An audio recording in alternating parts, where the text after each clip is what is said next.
Hey there, Starseeds! Welcome to Beyond the Cosmic Table. We're a group of friends from different cultures, backgrounds, and beliefs. We gather around our table and initiate honest and open conversations on how energy and frequencies influence what we create around us. By expanding awareness, we're able to journey with practical guidance, leading to our highest awareness and conscious living. So, take a seat and join us at our table.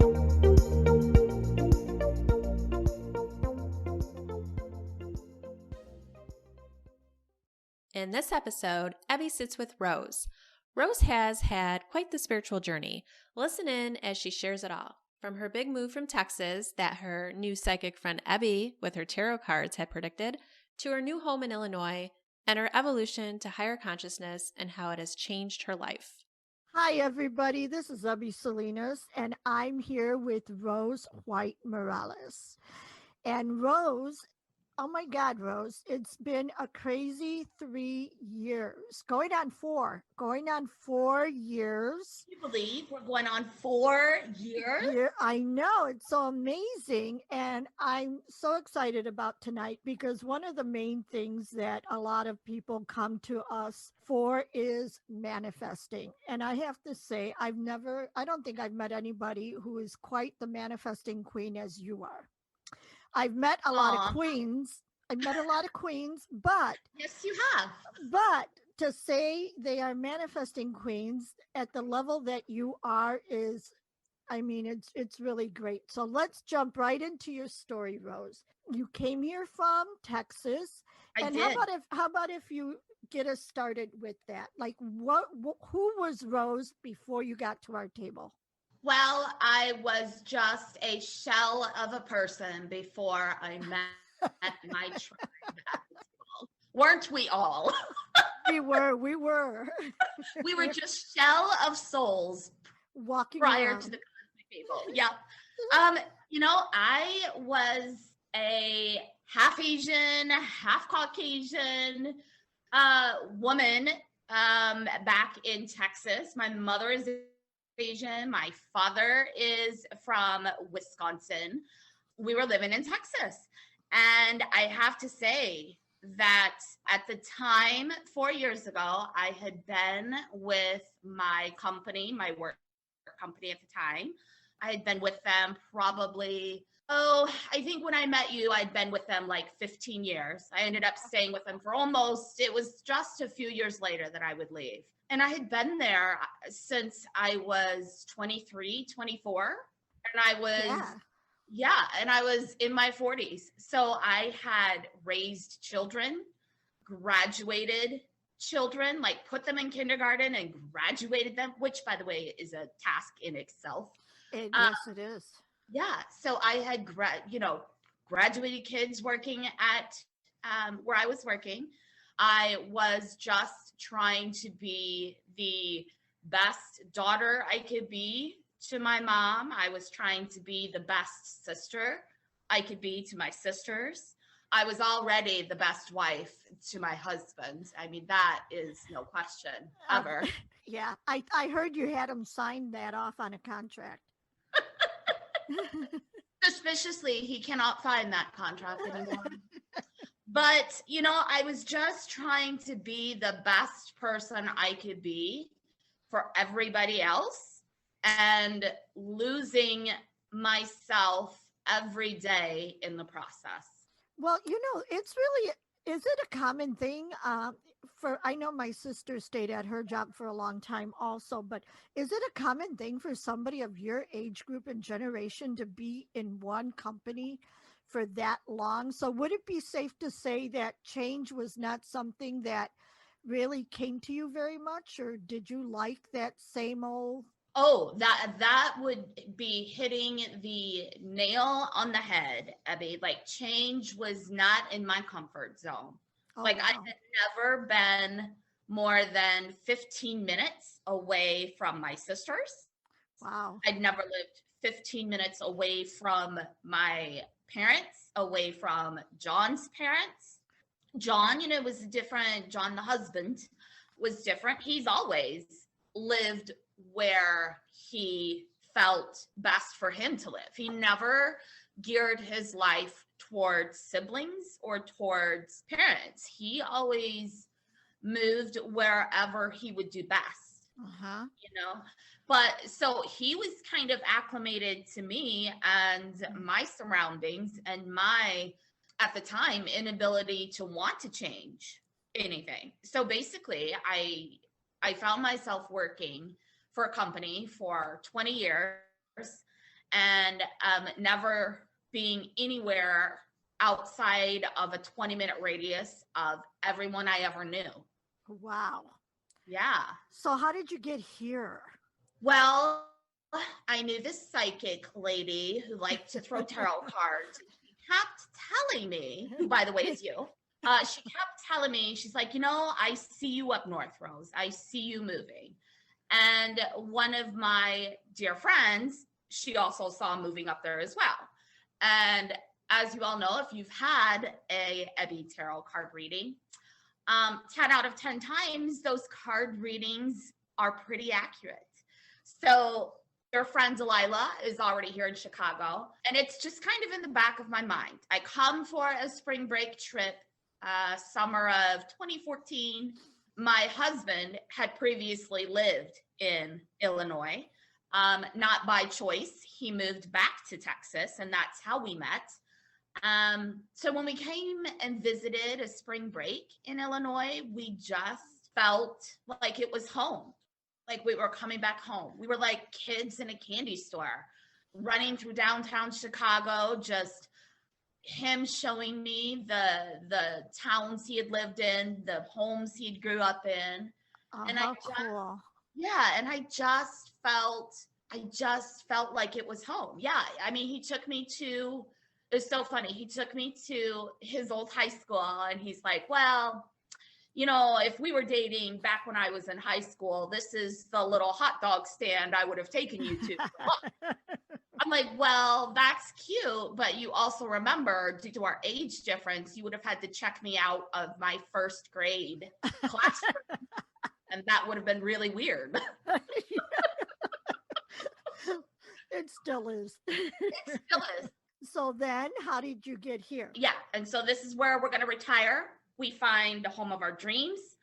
And fast forward 6 months later, and the price of the home now has changed. We're in it. And it was my friend's property, actually.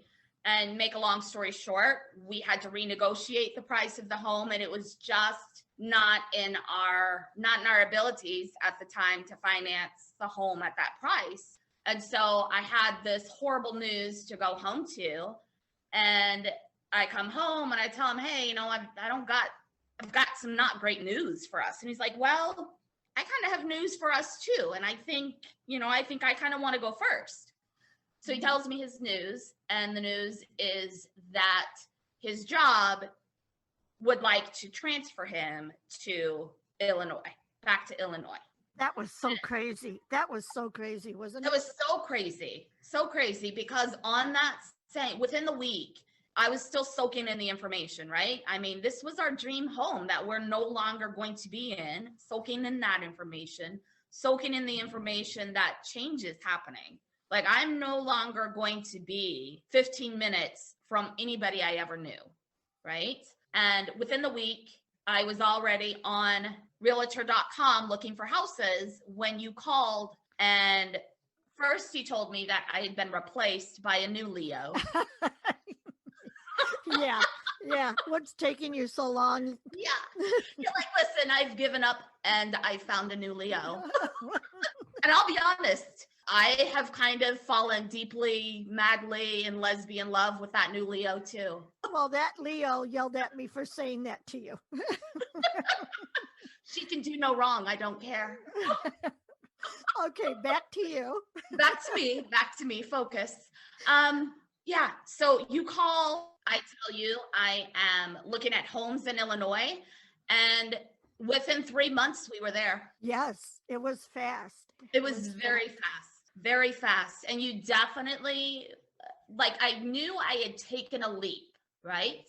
But I didn't realize, unlike in the fairy tales, when you take that leap of faith, that you don't always just soar into the skies and fly off on your happily ever after. There was a lot of fallout to deal with. There was a lot of me to rediscover. I had spent so long being who everybody else wanted me to be that it took a year really of just soul searching and dark night of the soul stuff to really become the soul that I am today. Well, and also to help your children. You had two adult children in their early 20s, late teens, early 20s.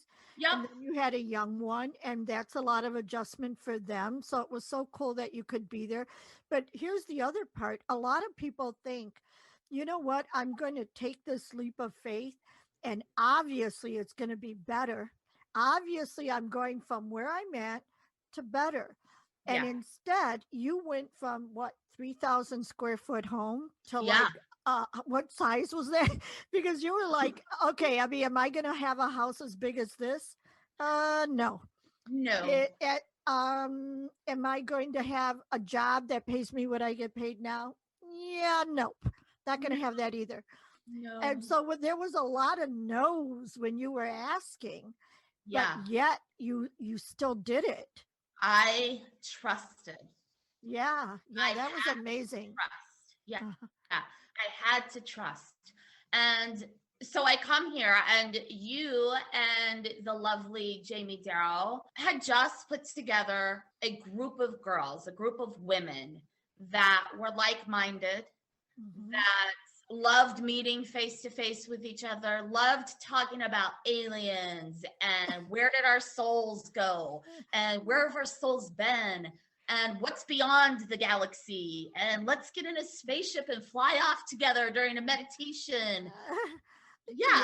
So you had just put together this special group of women who are now my dearest friends. And I wasn't really able to be as in depth with the group just because I was about an hour away.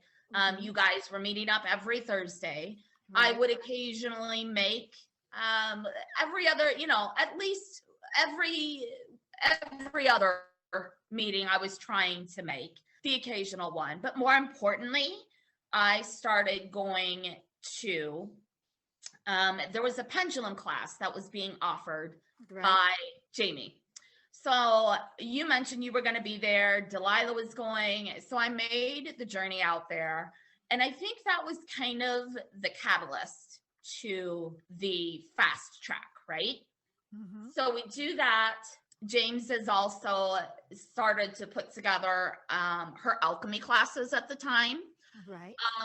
And she also, during the pendulum class, she told me, this was fun. She told me that at the current time, my unemployment was over. There was zero income coming in from me. And I'm used, I was making a good income. So, and zero income for the first time, probably, honestly, Ebby, since I was probably about 10, because I was getting paid under the table at age 10. Cash under the table. I'm not even going to ask. Don't even ask. Don't you even ask. So for the first time, I wasn't getting paid on a weekly basis. Jamie, it's my turn to get my little reading or little pendulum class. And she tells me that not only am I a dream master, I'm a master manifester, which I totally resonated with that because I had always been able to find things I needed when I needed them, right? I had always been able to create new positions, even in the workplace, when I knew I was not in alignment with whoever was my boss, right? Like magically positions would appear and magically I would be the one to get them. Right. I remember that. So at the time, I was not able to sign up for the alchemy classes, which was fine. I was still in the process of looking for a job. I had just gotten my contact at the temporary job placement, which I thought to myself, first, Jamie had said that I was going to be getting a government job, right? Mhm. So at first I'm looking for mayor positions or governor positions or vice president positions. Clearly, I have no idea what I'm doing, right? So I'm like, you know what? Just trust that it will find me. Finally, I just said, that's it. I don't know how to look for something that I don't know. So I'm just Yeah. going to trust that it comes to me. So when the lady from the temp service agency calls me, she's like, I know I've already offered you this job 3 times, but I'm telling you, she offered it to me 3 times. And each time it kept changing and evolving. The first time it was to work in their bath and swim club. And I was like, no, I'm not really a swim girl. Yeah, I remember that. Yeah. Time, they're like, well, they also need you kind of over in the golf club. I was like, I'm not really a golf club girl either. And the third time, she's like, listen, I don't know how to tell this to you any other way other than you should at least try it. If you don't like it, come back. So I go and I love it, right? And it's a great fit. And I'm already like a month into this job thinking, well, I don't know where this government job is coming from. And I remember. yeah, and the girl comes over to me and she says, hey, can you get that paperwork done? The mayor needs to sign it. And I'm like, oh, we send stuff to the mayor? So I didn't even know I worked in the mayor's office at that point. So there you go. There was my government job, right? Alchemy classes, they come, everybody has joined the alchemy classes. You were doing it and we're recapping them. And I just didn't feel like it was the right time for me. I was still just settling with who I was 1,000 miles away from everyone I had ever known. And those relationships, right? The relationships with my sister, relationships with mom. And I just didn't resonate with the time frame of the classes at that point. And I remember it was the fall of 2018. And when I left Texas, I knew that I had to be prepared for a phone call or a message or a Facebook post or something that something bad has happened and I would have to come back to Texas, right? Like I left with the knowing that would happen and I would be okay with that. I wouldn't be able to just get in the car, drive around the corner and be there for my family. I was okay with that. So on the morning when I did get a phone call, I had 20 missed phone calls from my mom, 20 missed phone calls from my baby sister. So I knew the 2 of them were okay. And my heart sunk. I knew something was wrong with my sister and her family.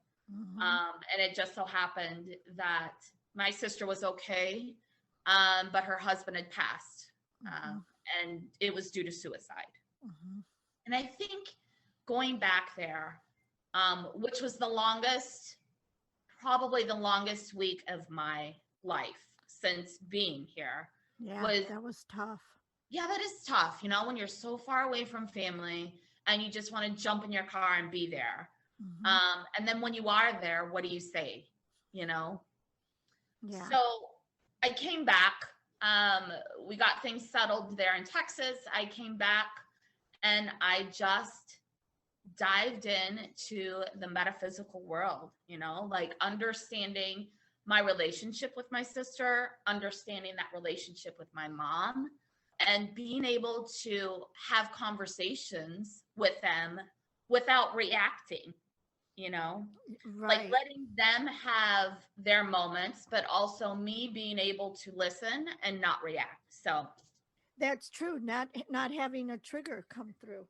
yeah. And through that, I got, we had been doing all this work with getting in touch with our guides, and getting in touch with our higher awareness. And through that work, I told my guides one night I was ready for the next step. Show me my next step. And I wake up And I get online, I check my emails, I get online, Facebook, I check Facebook, and I see that very morning, little Miss Jamie Darrow had posted sign up for second round of alchemy classes. That's The right. very next morning. Yeah, And- the very next morning. And isn't it funny, like the first time, how it was like so many reasons why you wouldn't take it? And then when it does come around, you had even more reasons why you shouldn't have. Right. And that's when you did it. And that's when I did it. Exactly. And I can tell you that those classes 2 years ago still are a part of my life today. You Yes, know? mine too. Yeah. They were true lessons that I truly, some of them I take with me every morning. There was a mantra that she discussed about releasing negative energy that no longer serves you on a daily basis. And I wake up each morning and I'm thankful for the morning stretch that I can do. And I'm thankful for the release of negative energy that no longer serves me. And I embrace the positive energy that is welcome into my life. You know what, Rose? I so loved your journey when you came here and you became a part of our tribe. But I got to say, there were several mornings when I looked forward to seeing your posts on Facebook that you would do on our private page. Mhm. And how you every morning you were sending us this thing saying, every morning I see this squirrel and I'm seeing him and I'm waving and blowing him a kiss. And when I get home, I see the tree that he's always at. And I'm like, oh, my little squirrel buddy's not there. Next morning, you see your little squirrel. You're like, oh, my buddy was there again. And I blew him a kiss. And I'm waving at him. Oh, my God, he was so cute. And then, like the fourth or fifth morning, you wore your glasses out of the house. I did. And it turns out it wasn't a squirrel at all. It was a fucking tree stump. It was, but the funny part was, if you're happy, a tree stump can even bring you happiness. A tree stump can be a Yes. squirrel if you want it to. Exactly. If cauliflower can be pizza, a tree stump can be a Be squirrel. a squirrel, and there you go. But every morning we were with you on greeting that squirrel. Every morning. My glass has always been filled to the brim. Forget Yeah. half empty, half full. Filled to the brim, runneth over, right? Exactly. Yeah. Okay, so you took us to who you were, how you got here. Now who are you, Rose? Who are you? You know What are you working on? What are you enjoying most about this? You know what I am enjoying most about this is the trust that I do create my own reality. There is no limits to what I want to do, what I can do. I read something, I came across an old quote from Confucius the other day. By all means. And I resonated with this so much because it speaks volumes, especially when you have kids and you kind of hear like their voice as well, when they say, gosh, I just don't know if I can get this. I just don't think I can do this. I was helping with my daughter with her homework, with her math homework, and I saw this and I read it and it said, the person that says, I can't do this, and the person that says, I can do this are both right. Exactly. Which one are you going to be? Which one are you going to be? So at this point, I feel I had my soul alignment after I had the alchemy classes, and I just felt such a sense of purpose to be of service to others, to teach. I'm a dream master. I'm a dream manifester, and I want to be able to share that with other people out there too, who just need to get over that hurdle or just need to get over that hump. So I think what's in store for me is I'll be excited to announce, hopefully shortly, that I'm going to start some laws of attraction classes, you know? That would be great. And how would you say, Rose, now that you've done so much inner work and so much development and stuff, your goal in Texas was to be the best wife, the best daughter, the best sister, the best mother. How has that changed now? What's changed now is I realized that none of that was going to come until I could be the best version of me, Exactly. until True. I was in alignment with me, you Mhm. know, until I was able to love that 30-pound overweight Rose, the suppressed third world country Asian, half Asian girl Rose. Like, I love and still do all versions of this Rose. The Rose that couldn't find her way, the Rose that found her way, you know? And also, I wonder if that Rose was more programmed to take action and to be of service to others through doing for them. Yeah. And, whereas this Rose is pretty good about thinking things through and giving people a new direction and a higher perspective of things instead of doing things for other people. You're teaching them. Yeah, I want I want to be able to give people the ability to see the best in themselves. Yes, true. Instead of trying to me be the best me for them, I'm being the best me for me. And because I am doing that, through that, I've been a better mom, you know? Yeah. 2020 was so clear for me. Yeah. Clear for me in my vision of who I wanted to be, how I wanted to be, how I wanted to be as a mom. I think it allowed me, with all the difficulties of 2020 that the world Exactly. saw, Yeah. my 2020, I have to say, was probably one of the most expansive, loving years I've known in a long, long time.